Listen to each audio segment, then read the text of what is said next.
আসসালামু আলাইকুম, সবাই কেমন আছেন? এই যে আমি নিয়ে আসলাম আমড়া মাখা নিয়ে। আমড়া মাখা কেউ কখনো খেয়েছেন? আমড়া মাখা তো রাস্তাঘাটে আমরা প্রায় খেয়ে থাকি, তাই না? কিন্তু বাসায় এত মজা করে আমড়া মাখা কেউ খেয়েছেন? বাসায় একবার ট্রাই করবেন। এত স্বাদ কি বলবো!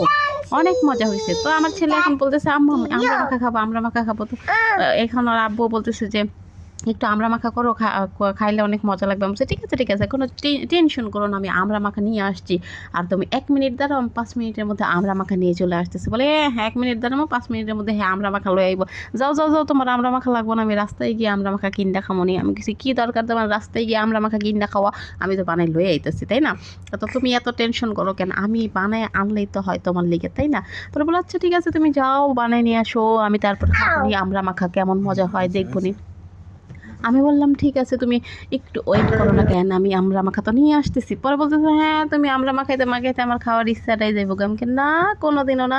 আমি আমড়া মাখাবো আর তোমার খাওয়ার ইচ্ছা যাবে, এটা তো হইতেই পারে না।" তারপর আর কি তাড়াহুড়া কইরা আমরা কতগুলো আমড়া লইয়া আইলাম। আহারে আমড়ার সময় এখন আমড়া।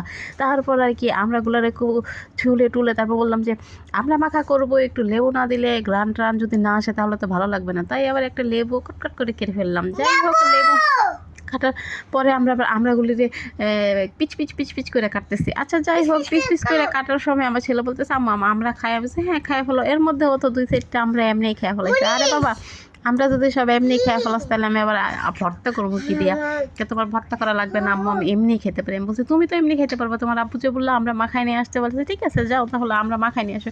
আমি বলছি, "ঠিক আছে, তুমি তাহলে আর আমরা খাবে না, খবরদার আমরা খাবে না।" বলবো, "না না, আমি আর কয়টা আমরা খেয়ে আর খাবো না, ঠিক আছে?" আমি বলছি, "ঠিক আছে, আমরা আর খাইও না, তাহলে আমি যখন মরিচ দেবো তুমি আর খাইতে পারবে না।" তাই তাড়াতাড়ি করে কতগুলি মরিচ কিচকিচ কিচকিচ করে কাইটে ফেলাইলাম। যাই হোক, মরিচ দিলে আমার ছেলে আর আমরা খেতে পারবে না, সেক্ষেত্রে আমার সুবিধাই হইলো। ধনা পাতাও দিলাম। ধনিয়া পাতা দেওয়ার পরে এই যে কতগুলো লেবু লইছি, আরে এই যে আমাকে সেই লেবু, লেবু, লবণ, মরিচ সব কিছু একলগে কসলায় কসলায় মাখাইলাম। যাই হোক না, ভালো করে মাখাইলে তো আর মজা লাগবে না, তাই সুন্দর করে মাখাইলাম। ওইদিকে আমার পোলায় টুকটুক করে সব লয়ে যেতেছে। আমি বলতেছি, "বাবারে তুই আর লইস না রে, আর লইস না, আর সব লয়ে গেলে আর আমরা মাখা কি দেখাম, তুই আর লইস না বাবা, আর লইস না।" পরে বলতেছে, "আম্মা আমি আর নেবো না, তুমি এই করে লিয়ে দিয়ে এই তুমি আমরা মাখা করে।" আমি বলছি, "ঠিক আছে বাবা, তুমি আর নিও না, আমি আমরা মাখা করে ফেলতেছি।" তার মধ্যে আবার একটু দিলাম হলুদ, সুন্দর লাগবে দেখতে, কালারিংটা ভালো হবে তাই।